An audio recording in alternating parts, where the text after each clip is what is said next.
नाज़रीन अस्सलाम वालेकुम। सियासत टीवी के खुसूसी प्रोग्राम ब्रेकिंग न्यूज़ में आपका खैर मकदम है और आप अच्छी तरह जानते हैं कि हम ये इस प्रोग्राम में ब्रेकिंग न्यूज़ पेश करते हैं। मैं मोहम्मद रियाज अहमद और मेरे साथ याशर यासिर। शुक्रिया। बहरहाल नाज़रीन, जहाँ तक खबरों का सवाल है, आपको बता दें कि अब हिंदुस्तान की जो आबादी है वो 140 से लेकर 142 करोड़ के दरमियान पहुँच गई है। उसके बावजूद ये देखा जा रहा है कि जनूबी हिंद की रियासतों में आबादी का जो तवाज़ुन है शुमाली हिंद की रियासतों के बनिस्बत बहुत कम है। इसमें ऐसा लगता है कि जनूबी हिंद की रियासतों में तशवीश की लहर दौड़ गई है और ख़ास तौर पर आप देखेंगे कि जब हलकों की हदबंदी होती है तो ऐसे में ये देखा जाता है कि आबादी कहाँ पर है। इसी वजह से ये कहा गया है कि जिस तरह जमहूरियत की तशरीह की गई है, जमहूरियत में आबादी का यानी सरों की बहुत ज़्यादा अहमियत होती है और ये देखा जाता है कि आप ने कितने वोट हासिल किए हैं और कितनों के वोट हासिल किए हैं। तो बहरहाल अब आइंदा ऐसा होने वाला है कि हलकों की हदबंदी होगी और हदबंदी के दौरान जनूबी हिंद की रियासतों के साथ बहुत ज़्यादा नाइंसाफ़ी हो सकती है। उनके जो हलके हैं वो घट सकते हैं, उनकी में कमी आ सकती है। ऐसे में चीफ मिनिस्टर आंध्र प्रदेश चंद्रबाबू नायडू, जिनके बारे में कहा जाता है कि उन्होंने खुद रियासत आंध्र प्रदेश यानी मुत्तहिदा आंध्र प्रदेश में एक कानून मुतारिफ करवाया था जिसके तहत ऐसे लोग जो 2 से ज़ायद बच्चे रखते हैं उन्हें मुकामी इदारों के इंतखाबात के लिए नाअहल करार दिया गया था। लेकिन अब चंद्रबाबू नायडू कहते हैं कि कम अज़ कम हर ख़ानदान को यानी हर जोड़े को 3 बच्चे पैदा करने चाहिए और इसकी वजह यह है कि आबादी बोझ नहीं है बल्कि आबादी एक नेमत है और आबादी के जरिए मुल्क को तरक्की की राह पर गामजन किया जा सकता है। इस सिलसिले में नाज़रीन आपको बता दें कि चंद्रबाबू नायडू ने वाज़ेह तौर पर कहा है कि अफसोस के हमने ही खुद आबादी पर कंट्रोल के लिए बहुत ज़्यादा इक़दाम किए थे, जनूबी हिंद की रियासतों को उसका खुमियाजा भुगतना पड़ रहा है और इसका जो खुमियाजा भुगतना पड़ रहा है वो सबसे अहम यह है कि अब जो हलकों की हदबंदी होगी, मुत्तहिदा आंध्र प्रदेश हो या फिर जनूबी हिंद की रियासतें हों, और उनकी नशिस्तें कम हो सकती है, उनका ये कहना था। तो बहरहाल स्टालिन भी यही कहते हैं और कई लोग यही कहते हैं, इवन मोहन भागवत का कहना है कि आबादी में इजाफा होना चाहिए, लेकिन वो हिंदुओं की आबादी की बात करते हैं, मुसलमानों की आबादी की बात नहीं करते। तो बहरहाल हम चलते हैं हमारे साथी अशर यासिर की तरफ और आपको ये भी बताते हैं कि जिस तरह चीन आबादी में सबसे बड़ा मुल्क हुआ करता था, उसने आबादी को मुल्क की तरक्की के लिए इस्तेमाल किया और छोटी पैमाने की सनतों को फ़रोग दिया। आज चीन दुनिया की सबसे बड़ी मईशत बनने जा रहा है, वो अमेरिका को भी पीछे छोड़ सकता है। तो अशर आप ये बताइए कि आबादी का नुकसान है या नफ़ा है? सर, आबादी का नुकसान जब है जब आप किसी एक तबके को छोड़ करके सिर्फ एक चीज़ को आगे लेके चलें और फ़ायदा जब है जब आप सभी को एक साथ लेके चलें। और जिस तरह से हम ये देख रहे हैं कि अभी जिस तरह साउथ के लीडर्स हैं उनके बयान सामने आ रहे हैं कि कम से कम आप मतलब जितना ज़्यादा हो सके बच्चे, कम से 3-4 बच्चे हों आपके।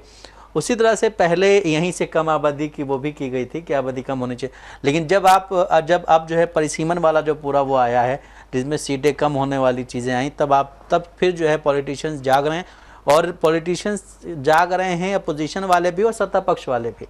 क्योंकि आंध्र प्रदेश की बात की जाए, जिस तरह चंद्रबाबू नायडू हैं वहाँ के मुख्यमंत्री, बीजेपी के साथ उनका गठबंधन है, अब वो भी ये कह रहे हैं कि अगर आपकी आबादी कम होगी तो आपकी सीटें हल्के घट जाएंगे।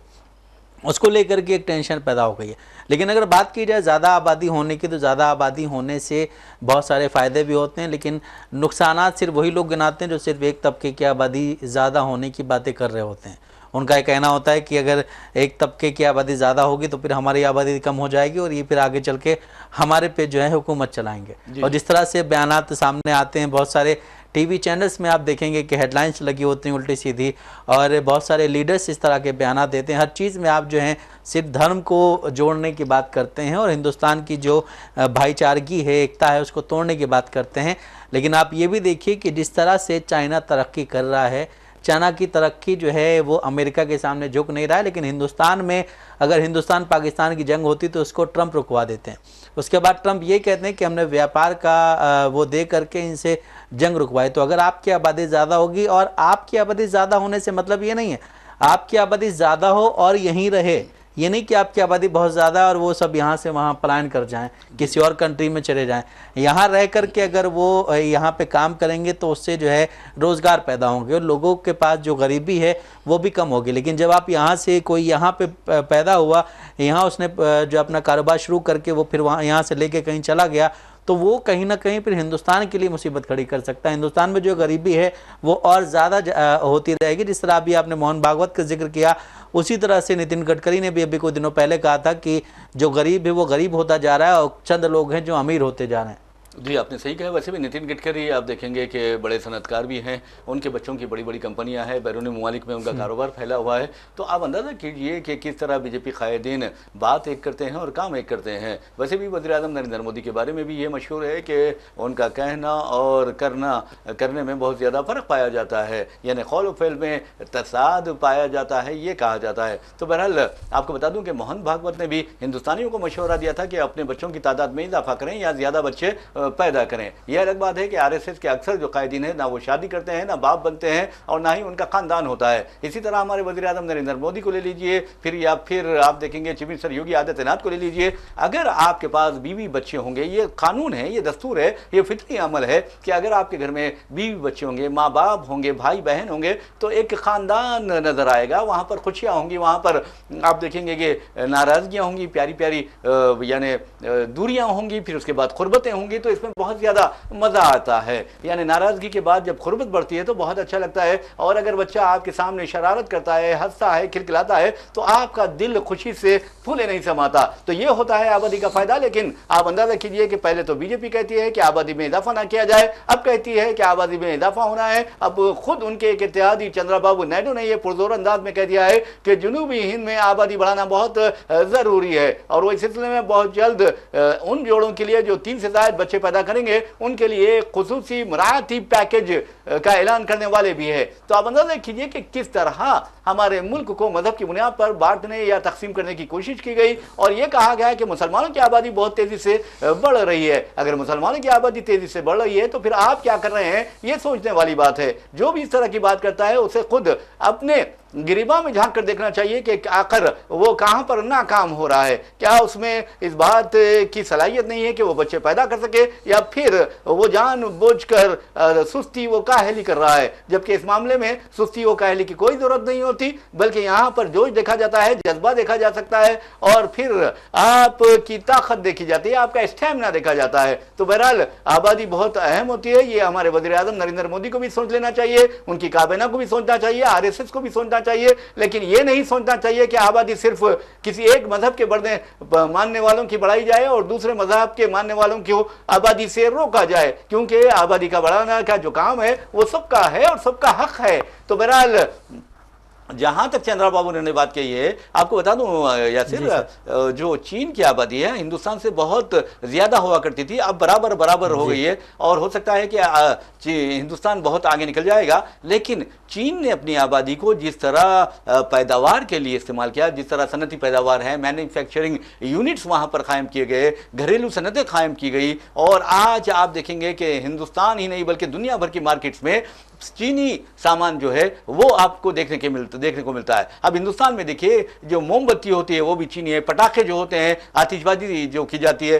वो भी क्रैकर्स, फायर क्रैकर्स, वो भी चीनी साख्ता है। यहां तक कि आप देखेंगे कि मंदिर में जो घंटी बज रही है वो भी चीनी साख्ता है, जो दिया जलाया जा रहा है वो भी चीनी साख्ता है। तो फिर हम क्या कर रहे हैं? आबादी हमारी 140 करोड़ से ज्यादा हो गई है लेकिन हम कुछ नहीं कर पा रहे हैं। आबादी का सही इस्तेमाल करना जरूरी है और ये वही कर सकता है जिस मुल्क में क़यादत शादीशुदा लोगों के हाथ में हो। देखिए, सबसे बड़ी चीज़ ये कि आपने जिस तरह बोला कि हिंदुस्तान में इतनी ज़्यादा आबादी है, हिंदुस्तान की आबादी के जो यंग जनरेशन है वो क्या कर रही है। तो सबसे बड़ी चीज़ ये कि यंग जनरेशन को आपने एक काम पे लगा दिया है कि अभी कांवड़ यात्रा चल रही है, आपने 5000 लोगों को जो है सिर्फ इसलिए छोड़ा हुआ है कि ये दुकान किसकी है, ये पता करो, इस दुकान का बोर्ड किस नाम से है और इस दुकान का मालिक किस नाम से है। तो इस तरह की चीज़ें चल रही हैं। अभी कांवड़ यात्रा की बात अगर करें तो अभी क्या बोलते हैं, अमरोहा से खबर सामने आई है जी कि अमरोहा में कुछ कांवड़ यात्री खाना खाने गए, वो पैसे का लेन देन का मसला था, लेकिन उन्होंने कहा कि इसमें अंडा हमें दिया गया है और उसके बाद फिर फूड डिपार्टमेंट की टीम वहाँ पहुँचती है, फूड एंड सेफ्टी वाली वो वहाँ पहुँचती है, उसके बाद तहकीकात होती, पता चलता नहीं यहाँ शुद्ध शाकाहारी खाना मिलता है, मांसाहारी नहीं है। उसके बाद फिर पता चलता है कि ये सिर्फ पैसे के लेन देन की वजह से हुआ, ये पैसे नहीं देना चाह रहे थे, वो पैसे मांग रहे थे। तो आप ये देखिए कि इस तरह के लोगों को जब आप इतनी आज़ादी देते हैं और फूलों से उनकी ऊपर जो है फूलों की पुष्प वर्षा जो बोलते हैं, बारिश करते हैं, फूलों की बारिश करते हैं हेलीकॉप्टर से, तो उनके हौसले बुलंद होंगे। और फिर हिंदुस्तान में तरक्की क्यों नहीं हो रही है युवाओं की, इसका सबसे बड़ा जो लूज पॉइंट है वो ये है कि हिंदुस्तान में आपने सबके दिमाग में सिर्फ धर्म का वो भर दिया है कि आपको अपने धर्म को बचाना। किसी भी धर्म को कोई भी इंसान खत्म नहीं कर सकता है कभी भी, लेकिन आपने ऐसा भर दिया कि अगर यहाँ पे एक आबादी या एक पार्टी अपोजिशन जो है इस वक्त वो अगर सत्ता में आ गई तो आपका धर्म खत्म कर देगी। भाई वो इतने साल सत्ता में रहे, कभी आपके धर्म पे कुछ आना चाहिए, लेकिन फिर भी ऐसी चीजें शुरू की जा रही है जिससे जो है हिंदुस्तान की जो यंग जनरेशन है वो बहुत कम आगे बढ़ पा रही है, और वो इन्हीं सब चीजों में लगी हुई है। वो किसी नेता के साथ लगी हुई है, वो किसी बाबा के साथ लगी हुई है कि बाबा जहाँ जाते हैं वहाँ पे जो है बाबा जो अपना वो करते हैं, क्या बोलते हैं, प्रोग्राम करते हैं, उसमें रहते हैं। तो आपने उन लोगों को उधर लगा दिया।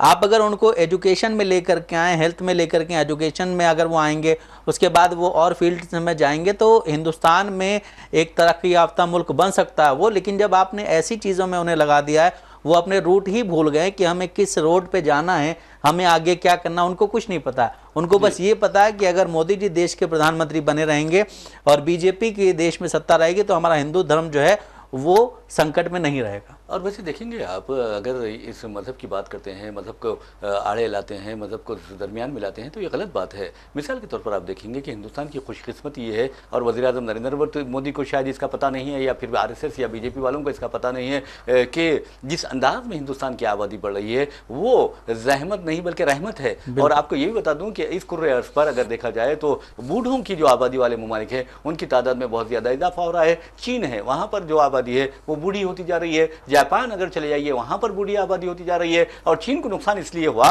कि चीन ने पहले सिर्फ एक बच्चे पर गामजन रहने की पॉलिसी इख्तियार की। नतीजे में आपने देखा कि वहां पर बूढ़ों की आबादी में तेजी से इजाफा हुआ। और जापान चले जाइए, वहां पर बूढ़ों की आबादी में तेजी से इजाफा हुआ है। यूरोपियन कई ऐसे कंट्रीज है जहां पर बूढ़ों की आबादी मुसलसल बढ़ती जा रही है। लेकिन हिंदुस्तान की आबादी आप देखेंगे कि जवानों पर मुश्तमिल है और जवान आबादी पर मुश्तमिल है हिंदुस्तान। तो ऐसे में इस जवान आबादी का फायदा पूरी तरह उठाना चाहिए। लेकिन वज़ीर-ए-आज़म जहां कहीं जाते हैं बेटी बचाओ बेटी पढ़ाओ का नारा देते हैं, लेकिन आप देखेंगे कि 3 साल की बच्ची भी, 9 माह की बच्ची भी, उसकी इज्जत भी महफूज नहीं है। ये कैसा नारा है? ये समझ में आने वाली बात नहीं है। इसी तरह आप नारी शक्ति की बात करते हैं, नहीं, नारी शक्ति की बात के साथ साथ आप चलिए, रेखा गुप्ता जैसी RSS की जो कार्यकर्ता कभी रही है तो उनको चीफ मिनिस्टर बना दिया जाता है, और निर्मला सीतारमन ओहदे वजारत फाइनेंस पर फायज कर दी जाती है। तो इससे खवातीन की इज्जत में इजाफा नहीं होता बल्कि खवातीन की इज्जत में उस वक्त इजाफा होगा जब आप बिला लिहाज मजहब, मिल्लत, जात पात, रंग नस्ल, इलाका तमाम खवातीन के साथ एक साथ सुलूक करेंगे। आज भी हिंदुस्तान के कई ऐसे ममालिक हैं जहां पर खवातीन अपना ऊपरी हिस्सा ढांप नहीं सकती, और हद तो यह है कि वहां पर खवातीन को डाइन के नाम पर कत्ल कर दिया जाता है इंतहाई बेदर्दी के साथ। तो वज़ीर-ए-आज़म नरेंद्र मोदी का यह नारा क्या कर रहा है, यह भी एक सवाल पैदा करता है। लेकिन आबादी की जहां तक बात है, वज़ीर-ए-आज़म को भी इस बात को कबूल करना चाहिए, लेकिन यह भी कबूल करना चाहिए कि मजहब की बुनियाद पर आबादी बढ़ाने का किसी को मशवरा नहीं देना चाहिए, बल्कि मुल्क की तरक्की के लिए आबादी बढ़ाने का मशवरा देना चाहिए, जिस तरह चंद्राबाबू नायडू दे रहे हैं और कह रहे हैं कि मुल्क की तरक्की के लिए आबादी का बढ़ना बहुत जरूरी है। खासतौर पर जुनूबी इनकी आबादी में इजाफा वक्त की शदीद जरूरत है। जी देखिए, मुल्क की आबादी से या मुल्क में जो चीज़ें हैं, मुल्क का जो डेवलपमेंट है, मुल्क की जो रोडें हैं, उनको लेकर के आप बीजेपी लीडर से बात नहीं सुन सकते हैं कभी भी। अभी भी हम इससे पहले एक प्रोग्राम में बात कर रहे थे कि मध्य प्रदेश के एक बीजेपी के लीडर हैं, उनसे बोला गया, उनसे किसी महिला ने बोला जो प्रेग्नेंट है, उसने बोला कि मतलब रोड सही नहीं है और मैं प्रेग्नेंट हूँ तो जाने आने में बड़ी दिक्कत होती है। उन्होंने बोला कि 1 हफ्ता पहले बता देना डिलीवरी के मैं तुम्हें उठवा लूँगा। इस तरह के बयानात दिए जा रहे हैं। एक और लीडर थे जिन्होंने कहा था कि जब तक दुनिया रहेगी तब तक रोडों पे गड्ढे रहेंगे। तो जब आप ये देखिए कि बीजेपी के लीडर इन चीज़ों में आकर के फंस जाते हैं, जहाँ पे उनसे काम की बात पूछी जाती है वहाँ फंस जाते हैं, अकाउंटेबिलिटी की बात पूछी जाती है वहाँ फंस जाते हैं। आपने आपके राज्य में कुछ ऐसी चीज़ें हुई हैं लेकिन आप उसको एक्सेप्ट ना करके आप उसका ठीकरा किसी और पे फोड़ते हैं। जिस तरह से हम कल भी बात कर रहे थे कि गुजरात में एक फ्लाईओवर गिर गया, पुल गिर गया, और उसके बाद फिर ठीकरा जो है इंजीनियर्स पे फोड़ा जा रहा है। अरे भाई आप थे ना, आप क्या कर रहे थे, आपने किसे कॉन्ट्रैक्ट दिया था उसको बनाने का? ये सारी चीज़ें होती है। लेकिन सबसे बड़ी चीज़ ये कि बीजेपी वालों में अपनी गलती मानने का वो बिल्कुल नहीं है कि मेरी गलती नहीं है, गलती उन लोगों की। अगर यही किसी और राज्य में होता जहाँ बीजेपी की सरकार नहीं होती तो वहाँ पे उस प्रदेश के मुख्यमंत्री की गलती होती है। लेकिन अगर बीजेपी के राज्य में ये चीज़ें होती हैं जहाँ पे बीजेपी का मुख्यमंत्री होता है, तो वहाँ पे गलती जो होती है वो उस कॉन्ट्रैक्टर की होती है या फिर उसमें जो लोग काम कर रहे होते हैं, जो इंजीनियर होते हैं, उनकी होती है। और वैसे भी देखेंगे कि आप जहाँ तक आबादी का सवाल है, आपको ये बताना बहुत ज़रूरी है। और आपने जो जिक्र किया है कि सड़कें जो बिछाई जाती हैं वो बिल्कुल नाकिस होती हैं, इसी तरह पुल जो बनाए जाते हैं वो जल्द गिर जाते हैं, लोग मर जाते हैं। इसी तरह आप देखेंगे बुनियादी जो सहूलतें हैं, इंफ्रास्ट्रक्चर का मामला है वो भी, इसमें क्या होता है, दो चीज़ें होती है। खुद चिदम्बरम साबिक मरकजी वज़ीर दाखिला, वज़ीर फिनांस भी रह चुके हैं, उनका एक मजमून अभी तो शायद नहीं हुआ है, वो आया है, मैं पढ़ रहा था, तो उसमें उन्होंने लिखा है कि दो किस्म के जो तामीरात होती हैं, एक तो आप प्राइवेट जो है वो पार्टी के ज़रिए दी जाती है, और दूसरी तामीरात जो है सरकारी सतह पर होती हैं, और सरकार के पास कोई फंड्स की कमी भी नहीं होती है। लेकिन जहाँ तक क्वालिटी का मामला है, जो प्राइवेट जो पार्टीज होते हैं, प्राइवेट कंपनीज जो होते हैं, वो अगर तामीर करती हैं तो फिर मियारी तामीर होती है, जबकि सरकारी जो टेंडर्स के ज़रिए तामीरात की जाती हैं वो बहुत ही नाकिस होती हैं। उसकी वजह यह है कि टेंडर तो छुड़ाने के लिए कई एक बदगुमानियों का इर्तिकाब किया जाता है, अहदेदारों को रुश्वत दी जाती है, उसमें पॉलिटिकल इंटरफेरेंस भी होता है, यानी इंटरफियर करते हैं पॉलिटिशियंस, मुदाखलत करते हैं, किसको देना है, और आप रोड बिछाएंगे तो आप हमें पैसे दे दीजिए, उसके बाद जो करते कर लीजिए, मर्जी में आए। तो बस बेचारा जो ठेकेदार होता है या गुत्तेदार होता है उस वो भी पैसे कमाने के चक्कर में नाकिस मटेरियल का इस्तेमाल करता है, और इस तरह जो पुल होते हैं वो गिर जाते हैं, इसी तरह जो सड़कें हैं वो बह जाती हैं, और अजीब व गरीब यानी नाकिस मियार का मटेरियल इस्तेमाल होता है। तो ऐसे में उन्होंने कहा कि जो प्राइवेट पार्टीज होते हैं, प्राइवेट कंट्रैक्टिंग कंपनीज होते हैं, उनके हवाले प्रोजेक्ट्स किए जाने चाहिए ताकि क्वालिटी कंट्रोल का बहुत सख्ती से मायना किया जा सके, और तब कहीं जाकर रुश्वत का भी खात्मा होगा, सियासी जो मुदाखले थे उसका भी खात्मा होगा। लेकिन जहाँ तक आबादी का सवाल है, यकीन मानिए कि आबादी के मामले में इंसाफ करना बहुत ज़रूरी है। आप हिंदुओं से कहते हैं कि आबादी बढ़ाओ, और मुसलमानों से कहते हैं कि इनकी आबादी बढ़ती जा रही है और हो सकता है कि आने वाले चंद बरसों में ये हिंदुस्तान पर हुकूमत करेंगे। अरे बेवकूफ़ हो, आप अंदाज़ा कीजिए, इनको अक्ल ही नहीं है, और ऐसा लगता है कि ये इंतहाई बेवकूफ़ हैं, जाहिल हैं। क्योंकि आप हिंदुस्तान की अगर आबादी 140 करोड़ का जायज़ा लेंगे तो उसमें 90 करोड़ के करीब आबादी तो हिंदू हैं। तो अगर आप दलितों को या फिर दर्ज फहरिस्त कबाइल को या फिर आप देखेंगे दर्ज फहरिस्त ज़ातों को या फिर दूसरे गरीबों को अगर आप हिंदू नहीं मानते, तो फिर सिर्फ ब्राह्मण को हिंदू मानते हैं, आलादात वालों को हिंदू मानते हैं, तो फिर हिंदुस्तान रहेगा कहाँ? हिंदुस्तान में अगर आप ब्राह्मणों को सिर्फ हिंदू मानते हैं तो आपकी आबादी वाकई फिर कम हो जाएगी। क्योंकि आप ये देखिए कि हिंदुस्तान में बहुत सारे कबाइल ऐसे हैं, बहुत सारे राज्य ऐसे हैं जहाँ पे जिस तरह आपने अभी बोला दलित हैं, आदिवासी हैं, उनको हिंदू नहीं माना जाएगा अगर, तो वाकई आपकी आबादी कम होगी। लेकिन वो लोग किस सिचुएशन में, किस हालात में जी रहे हैं, इनके बारे में आपने बात नहीं की कभी। और अभी जिस तरह से हम देख रहे हैं कि हिंदुस्तान के राष्ट्रपति जो हैं वो किस तबके से आती हैं, उनके बारे में कहा गया कि वो इस तबके से आती हैं और फिर ये है वो है, लेकिन उनके गांव में लाइट जब पहुंची जब वो राष्ट्रपति बन गई हैं। तो आप ये देखिए कि मोदी जी 2014 में बात कह रहे थे कि हम जब आएंगे तो हर घर लाइट जाएगी, हर घर ये होगा वो होगा, लेकिन आप ये देखिए कि वो अभी राष्ट्रपति बनी हैं तब उनके गांव में लाइट पहुंची। तो आप इससे भी अंदाज़ा लगाया जा सकता है कि बोलने से काम नहीं होता है, काम करने से होता है। जो लोग काम करते हैं वो बोलते नहीं हैं, जो बोलते हैं उनके काम जो जिस तरह कहते नहीं कि बादल जो हैं जो ज़्यादा गरजते हैं वो बरसते कम है। लेकिन आप देखेंगे कि जहाँ तक चंद्रबाबू नायडू का सवाल है, आपने कहा कि बोलने से काम नहीं होता, करने से होता है। अब चंद्रबाबू नायडू आबादी बढ़ाओ की बात कर रहे हैं, उनके खुद अगर अपने बेटे की बात करेंगे तो यानी एक औलाद के बाप हैं वो, तो आप अंदाजा कीजिए उनके बेटे को भी जी वो खुद एक हैं। तो कहने का मतलब ये है कि इस तरह नहीं होना चाहिए, आपको भी काम करना चाहिए प्रैक्टिकली, क्योंकि आप सिर्फ बातें करेंगे, सिर्फ कुछ काम नहीं करेंगे तो कुछ होने वाला नहीं है। तो कहने का मतलब ये है कि प्रैक्टिकली चाहिए हर चीज़। अब आप ये कहेंगे मैंने ये कर दूंगा, मैं वो कर दूंगा, अरे मेरे भाई वो कर दूंगा, ये कर दूंगा, नहीं करके बताओ, तब कहीं जाकर पता चलेगा कि आप में कितनी हिम्मत है, आप में कितनी ताकत है, आप में कितनी जवामर्दी है, वो बेबाकी है। तो बहरहाल वज़ीर आज़म नरेंद्र मोदी से तो ये उम्मीद नहीं की जा सकती कि वो इस तरह का मशवरा देंगे। हाँ, मोहन भागवत तो मशवरा दे रहे हैं कि आबादी में इजाफा किया जाए, लेकिन वो उनकी नीयत जो है, उनके इरादे जो है, हम पूरे चैलेंज से कह सकते हैं कि वो गलत है। वो सिर्फ एक तरफा और सिर्फ एक मजहब के मानने वालों को इस तरह का मशवरा दे रहे हैं। हालांकि आप देखेंगे कि 90 करोड़ अगर हिंदू हैं तो फिर ये इनको डर किस बात का है, खौफ किस बात का है, ये सोचने वाली बात है। इनको मैं समझता हूँ कि इनके लिए बहुत ही जो इस तरह की जो बकवास करते हैं उनके लिए क्लासेस लेना चाहिए, उनके लिए वर्कशॉप मुनक्किद किया जाना ये चाहिए, और हो सका तो तरबियती क्लासेस का भी इनेकाद अमल में लाना चाहिए कि किस तरह किया जाए, क्यों किया जाए, किस लिए किया जाए, अच्छे काम हिंदुस्तान की बेहतरी के लिए और तरक्की के लिए, और जब मुंह खोले तो किस तरह खोला जाए, जब कुछ बोले तो किस तरह बोला जाए, इन्हें ये सिखाना ज़रूरी है। अब मिसाल के तौर पर आप देखेंगे कि कल ही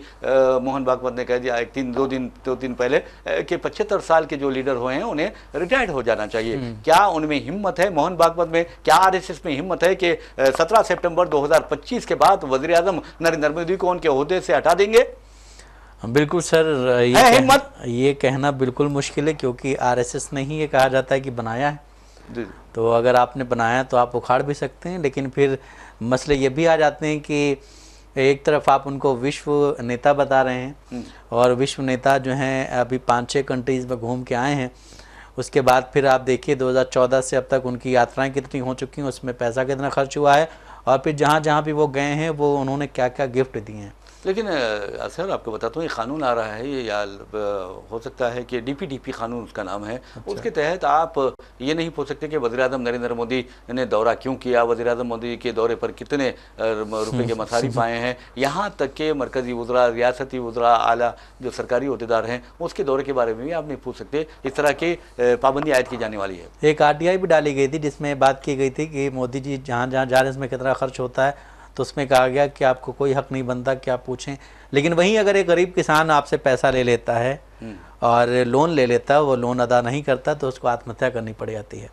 वही अगर कोई बड़ा इंसान आपसे लोन लेता है जो खुद पैसे वाला होता है, उसके लोन माफ़ कर दिए जाते हैं। कुछ लोगों को देश से भगा भी दिया जाता है कि लोन मत देना, आप देश से भाग जाओ। तो ये सारी चीज़ें चलती हैं। लेकिन जब बात हिंदुस्तान की आती है, हिंदुस्तान की गरीब आवाम की आती है, तो हिंदुस्तान कहा जाता है कि दो हिंदुस्तान है। एक हिंदुस्तान वो है जो अमीरों वाला हिंदुस्तान है, और एक हिंदुस्तान वो है जो गरीबों वाला हिंदुस्तान है। गरीबों की कोई नहीं सुनता है। गरीबों के बारे में अगर वो कंप्लेन करने भी जाते हैं पुलिस से, तो वो भी उनके बात का संज्ञान नहीं लेती है। अगर वो केस उनका अदालत में चल रहा होता है तो उसकी सुनवाई टलती रहती है, लेकिन वहीं अगर कोई अमीर इंसान का केस चल रहा होता है तो उस पर कार्रवाई बहुत तेज़ होती है। हाँ, तो ये है कि अगर गरीब खातून कोई कंप्लेन करने के लिए जाती है तो वहाँ पर उसकी इज्जत टूट जाती है। इज्जत से खिलवाड़ किया जाता है। ये वीडियो भी सामने आई है कि उत्तर प्रदेश में एक थाने में एक लेडी गई तो उसके साथ किस तरह की हरकतें की गई, वो वीडियो भी सामने अभी उस थाने के दरोगा ने उसके साथ किस तरह की हरकतें की हैं। तो अगर ये सब चीज़ें चल रही, और फिर अगर हम बात करें अभी जिस तरह हमने जिक्र किया तो उत्तर प्रदेश का ये वाक़या है, तो उत्तर प्रदेश के मुख्यमंत्री कहते हैं कि अगर आप कोई भी गलत काम करेंगे तो अगले चौराहे पे आपको यमराज मिलेगा। तो इस ऐसे सिचुएशन में उनका यमराज कहीं गायब हो जाता है। उनका यमराज सिर्फ एक सिचुएशन में खुलता है जब इस तरह का या कोई भी गलत काम करने वाला कोई एक विशेष समुदाय से ताल्लुक़ रखता हो। बिल्कुल आपने सही कहा है। वैसे भी नाज़रीन आपको बता दूं कि जैसा कि अरशद यासिर ने कहा है कि उत्तर बिहार में जब एक खातून यानी हामिला खातून ने, प्रेग्नेंट वुमेन ने मध्य प्रदेश में ये सवाल किया, तो वहाँ के बीजेपी लीडर ने कहा कि जब आपकी डिलीवरी को कुछ एक हफ्ता होगा बाकी रहेगा तो तब मुझे आप इन्फॉर्म कीजिए, मैं आपको उठवा लूँगा। तो कितनी शर्म की बात है। अगर उसकी बेटी के साथ इस तरह होता, उसकी बीवी के साथ इस तरह होता, उसकी बहन के साथ इस तरह होता, तो क्या वो इस तरह की बात करता कि तुम अपनी डिलीवरी से 7 दिन पहले मुझसे बता देना, मैं तुम्हें उठवा लूँगा? ये कह सकता? मैं तो समझता हूँ कि उसे शर्म से मर जाना चाहिए कि उसने खातून के बारे में इस तरह की बात की है। यहाँ पर हिंदुस्तान है और हिंदुस्तान में ख़वातीन का एहतराम किया जाता है। और आज जिंदा मिसाल अगर आप देखेंगे कि सीता जी है जिनका बहुत ज़्यादा एहतराम किया जाता है, तो ख़वातीन को भी इस तरह के बकवास करने वाले लोगों के खिलाफ उठ खड़े होना चाहिए। और ये नहीं देखना चाहिए कि बीजेपी का है या RSS का है, ये नहीं देखना चाहिए कि विश्व हिंदू परिषद का है या बजरंग दल का है। ये देखना चाहिए कि इसकी जो बात है किस कदर गंदी है, उसका लहजा किस कदर गंदा है, और उस गंदगी को पॉलिटिकल जो सिनेरियो होता है उससे निकाल देना चाहिए। आज हिंदुस्तान में जो यानी सियासी इक़्तिदार में गिरावट दिखने में आ रही है, उसकी वजह यह है कि अक्सर जाहिल जो हैं, जो तालीम याफ्ता नहीं है, जो तासुब व जानिबदारी का जहर अपने जहनों में और खुलूब में भरे हुए हैं, वो असेंबली में पहुंच जाते हैं, वो कानून साज काउंसिल में पहुंच जाते हैं, वो पार्लियामेंट में पहुंच जाते हैं, राज्यसभा के दोनों ऐवानों में पहुंच जाते हैं। और यही वजह है कि ADR ने वाज़ेह तौर पर कहा है कि अरकान पार्लियामेंट और अरकान असेंबली की में बेशुमार ऐसे हज़ारों की तादाद में ऐसे हैं जिन पर संगीन मुकदमात है, रेप के मुकदमात है, कत्ल के मुकदमात है,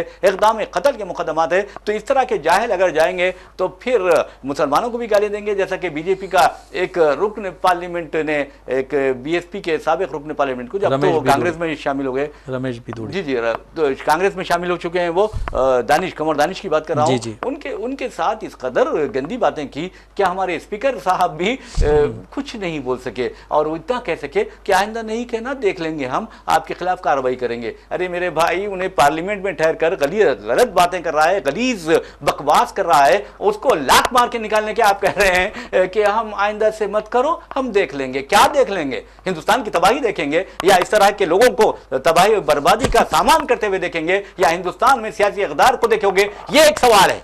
देखिए, सबसे बड़ी चीज़ तो ये है कि हमारे जो लोकसभा के अध्यक्ष हैं ओम बिरला साहब, वो अगर अपोजिशन के लीडर्स कुछ भी हल्का फुल्का मजाक करते तो उनके मजाक को बहुत ज़्यादा सीरियसली ले लेते हैं।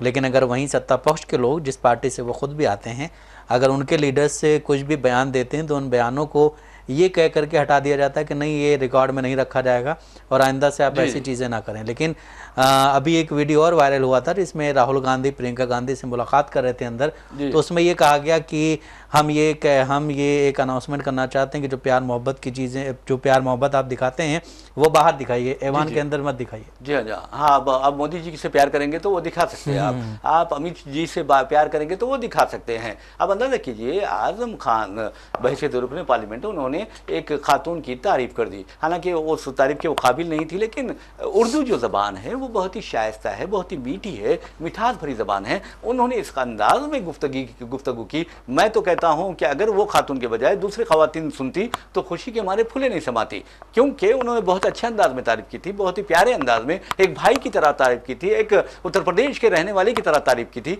और तो बहरहाल उन्होंने तारीफ की, लेकिन आपने देखा कि बाद में वो खातून तो नहीं समझ सकी, बाद में किसी ने समझाया कि भाई आपकी तारीफ नहीं की बल्कि आप पर तंज किया है। उसके बाद उनको उनकी रुकनीत पर यानी ख़त्म करने की बात की गई। तो ये चीज़ें होती है, कम से कम इन्हें ज़बान की अहमियत तो देखनी चाहिए, उसकी मिठास तो देखनी चाहिए। तो बहरहाल नाज़रीन, इसी के साथ हम अपना प्रोग्राम ब्रेकिंग न्यूज़ इख्तिताम को पहुंचाते हैं। हमने आबादी के बारे में इसलिए बताया क्योंकि आबादी के दुश्मन बहुत हैं यहाँ पर, लेकिन उन्हें पता नहीं कि आबादी का क्या फ़ायदा है। इसी के साथ हम अपना प्रोग्राम ब्रेकिंग न्यूज़ इख्तिताम को पहुंचाते हैं। अपने मेज़बान मोहम्मद रियाज अहमद और मेरे साथी अशर यासिर को इजाज़त दीजिए। इंशाल्लाह फिर मुलाकात होगी, फिर बात होगी। तब तक के लिए अल्लाह हाफ़िज़।